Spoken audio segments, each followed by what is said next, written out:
The mind that feels most stuck is often the closest to its greatest breakthrough, for it has exhausted the familiar and stands ready to discover the new. And that is the thought for today.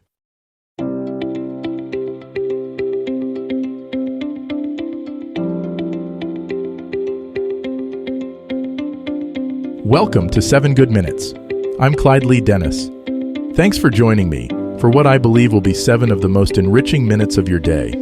In today's episode of 7 Good Minutes, we talk about breaking through and creative problem solving when you feel stuck. Enjoy.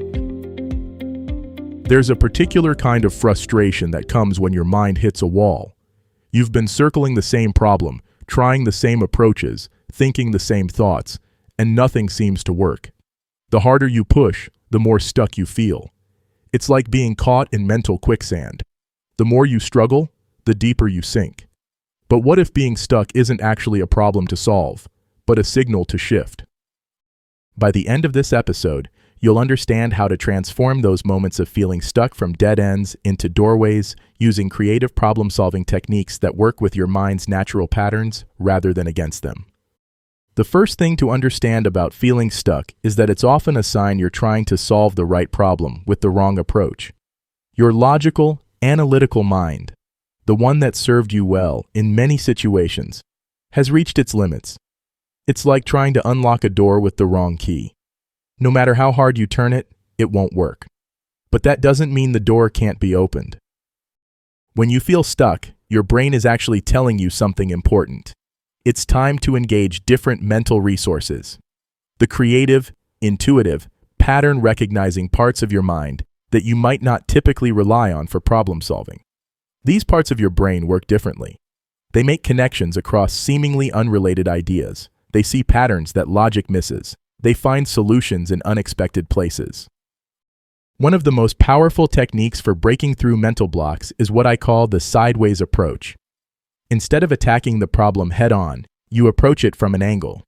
Ask yourself, what would this problem look like if it were completely different?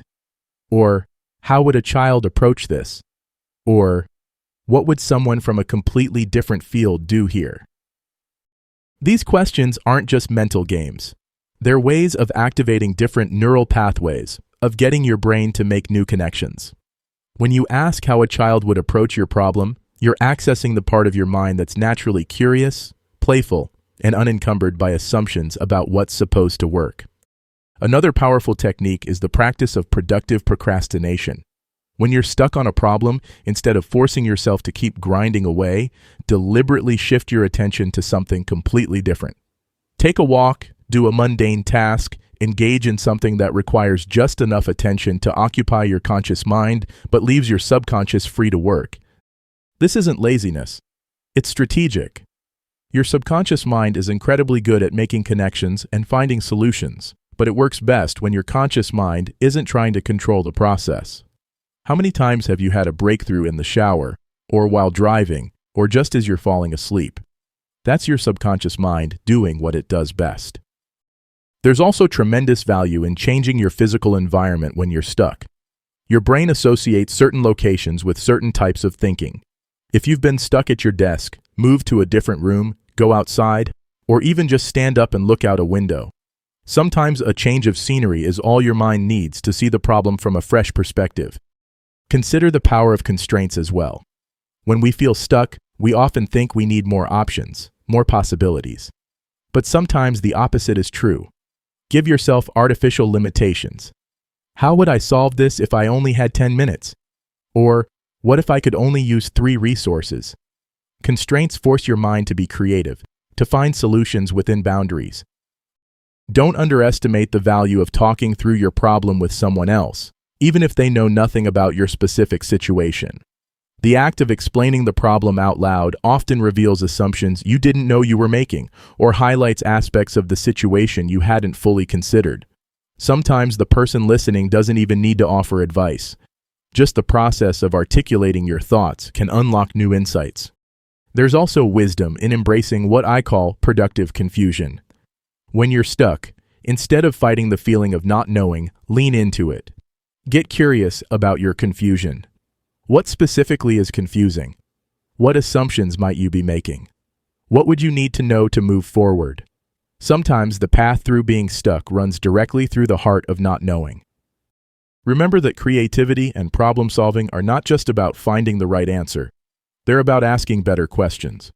When you're stuck, you might be trying to answer the wrong question entirely. Step back and ask, what question am I really trying to answer here? Or, what would change if I framed this problem differently? Finally, trust the process. Being stuck is not a sign of failure. It's often a necessary part of breakthrough. The discomfort you feel when you're stuck is your mind preparing to reorganize itself, to see things in a new way. The solution you eventually find will likely be better, more creative, and more elegant than anything you could have forced through sheer willpower. The next time you feel stuck, remember, you're not at a dead end. You're at a threshold, waiting for your mind to find a new way forward. That does it for today's episode of 7 Good Minutes. Please take a moment to rate and review the show on the platform you're listening on. Until next time, let's be civil to one another out there. Thanks for listening.